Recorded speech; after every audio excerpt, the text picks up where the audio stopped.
Okay, number 8 and 9, finally, almost everyone got these right, um, which is strange because number 9, this is like the third time I've asked it on the test, but overall most of you did pretty good on that. So number 8 was easy. All right, a sealed vessel contains 0.2, 0.1, and 0.2. The total pressure of the gas mixture is 5. The partial pressure of argon is, and that was pretty easy, it's 2. Um, really, you just take the mole ratio and multiply it by the total moles, or sorry, the total pressure. So anyway, that was really simple. And this one, it is D also. The average distance between molecules becomes greater. The constant temperature of the behavioral sample of real gas more closely approximate that of an ideal gas as its volume is increased because you have more space.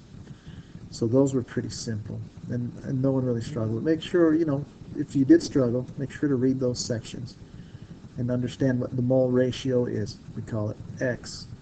All right, it's moles of whatever the total moles, and know how to use X, and then really understand these deviations.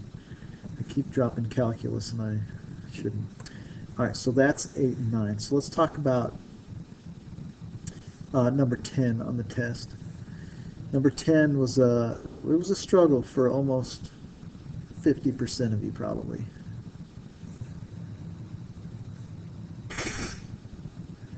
All right, let's go ahead and, that's kind of ugly, but we'll be all right. All right, so here we go.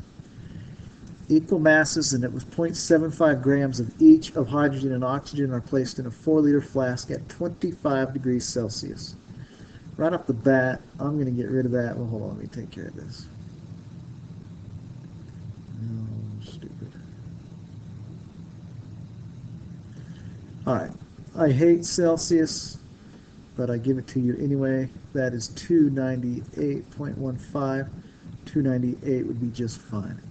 All right, the mixture is allowed to react to completion, and the flask is returned to 298.15 degrees and allowed to come to equilibrium.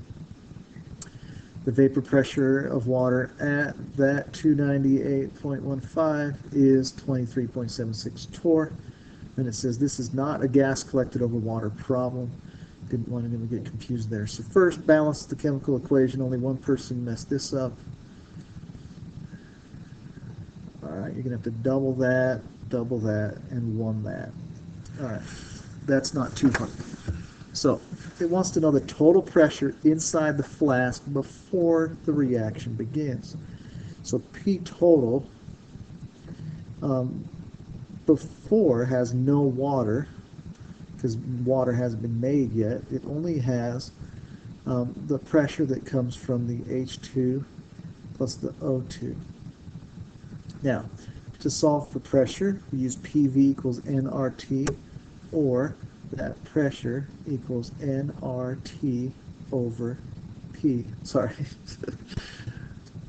over V.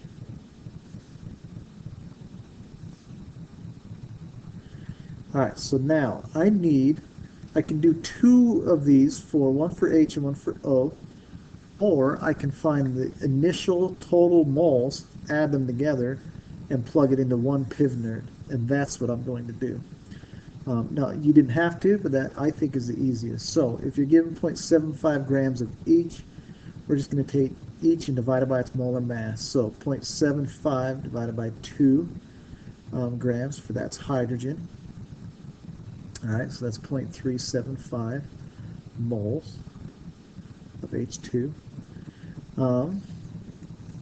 Make this a little smaller, move it out of the way. All right, then we have 0.75 over 32 grams for O2, and that'll be moles. O2. No, I don't have my calculator right here, but I have it on paper.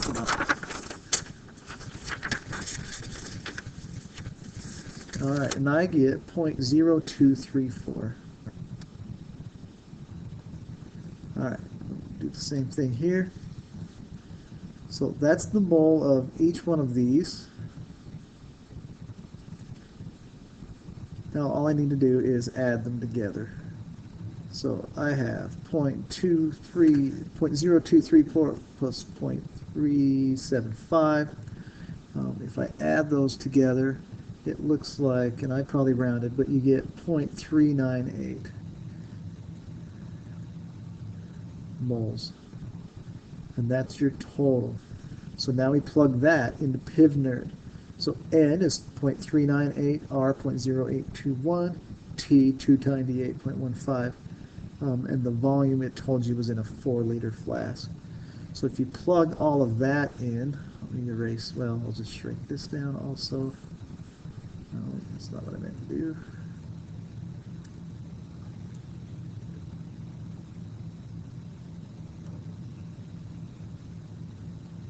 All right, so you plug that in and you get the answer of 2.43 ATM. Now, in my examples, I don't always use perfect sig figs. That might be off like a hundredth or something like that.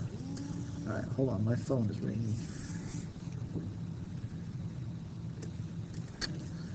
All right, so A, not bad. B, doable. C, I thought wasn't too bad. I thought we went over it the day before, but a lot of kids struggle. The mass of water vapor. To find the mass, I'm going to come over here and I need to know the moles. Because remember, we're using PivNerd. PivNerd doesn't relate to grams except for you can use it to find the number of moles, and then you're going to multiply that by the molar mass. The molar mass of water is 18. So I got to find these moles of water and times it by 18, and I'll be set for my answer. So to find the moles, I use PivNerd.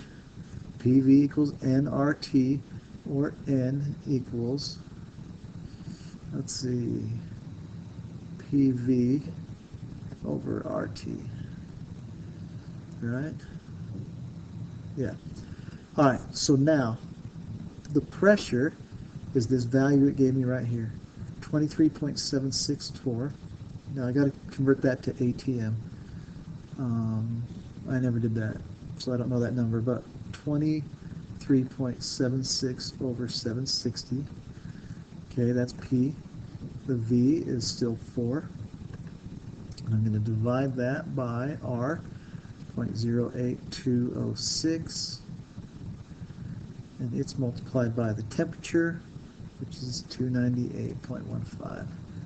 Now I plug that in and I get the roughly 0.005 moles of H2O liquid. All right, I put that number in here, times it by 18, and you get 0.09 grams of H2O.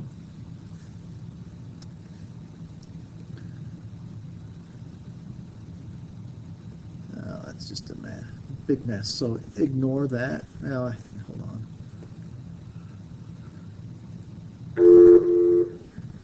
Good afternoon, Boston High School.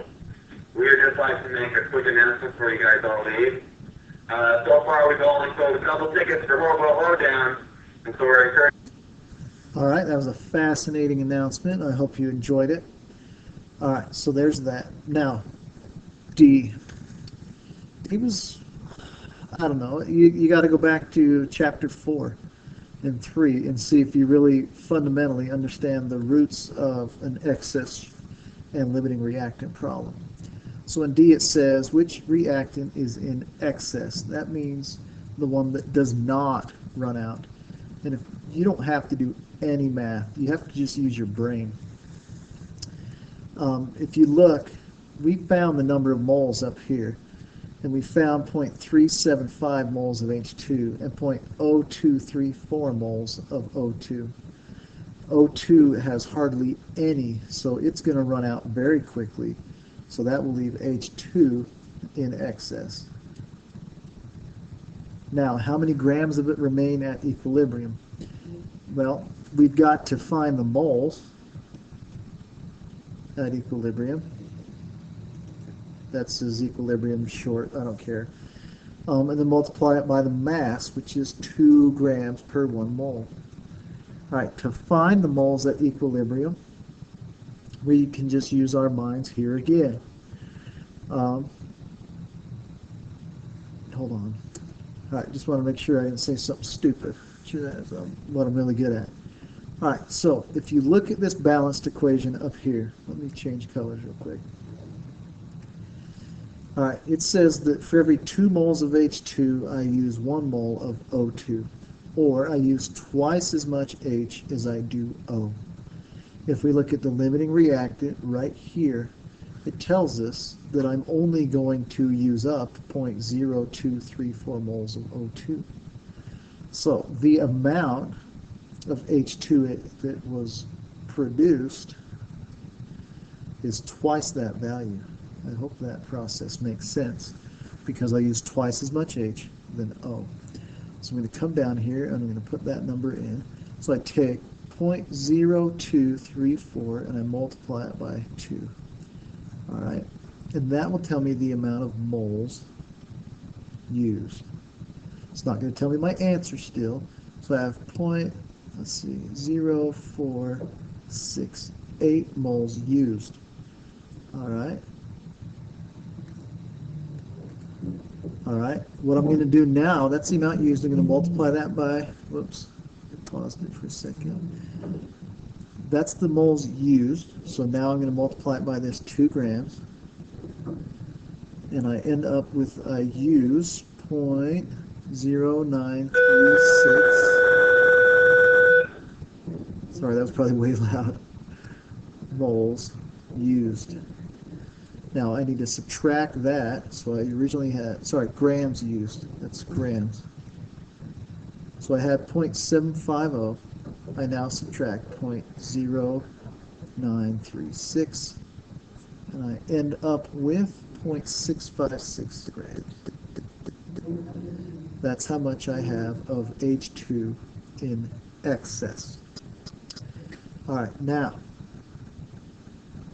part E. Part E says, what is the total pressure of the flask at equilibrium? So now P total is going to equal the P of H2O, and it already told me that, plus the pressure of my excess, which is H2 gas. All right, so here we go. The pressure of water, let me pause this and I'll just figure this. The pressure of water, you just take your 23.76 and divide it by 760. All right, and that number is equal to 0.0312. All right, and then you're going to add the pressure of H2. Now, a lot of you had this right, but you put in the initial amount of H2 up here, but you remember you used some of it. All right, so if you look at the moles used right here, this isn't too hard. We had our initial moles of H2 was where can I put this? So I'm working up here. But the initial of moles was 0.375.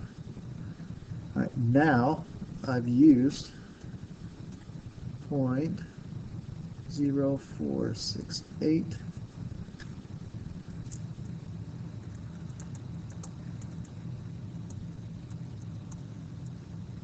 So I get 0.3282.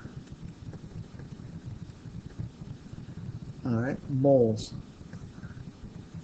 So now, plug that into PivNert. Solve for pressure. P equals nRT over B over V. All right, N is this value right here, 0.3282. We know what R is, and the temperature is 298.15. The volume is 4. I plug in all that information, and I end up with, I end up with 2.007. So I'm going to say that I have, let's see, 2.007. I put that up here, 2.007, and I end up with 2.033 2.08-ish. So 2.04 is what most people put on their answer sheet. All right. Okay, now the final bonus question. Erase this part over here.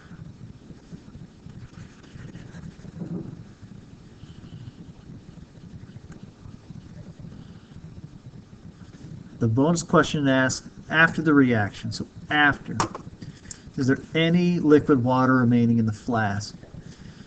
If so, how many grams?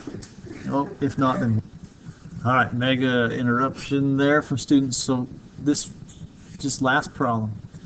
So after the reaction, is there any liquid water remaining in the flask? Well, we have to look at how much do we produce? If you go back up here, remember I said that hydrogen was 2 to 1 to oxygen? All right, well, it's also equal to the amount of water produced. So you can actually look right here. We just found out in this problem,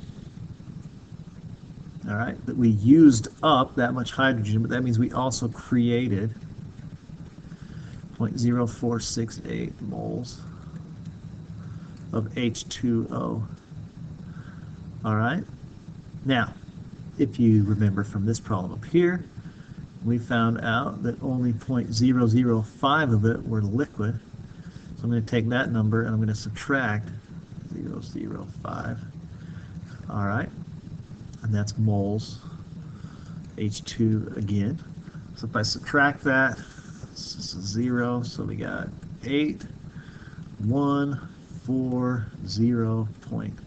All right, so then I just take that number and I multiply it by 18 grams, and that tells me the amount of H2O liquid. All right, that's supposed to be a times right there. Let me do that, then we'll be done with this part.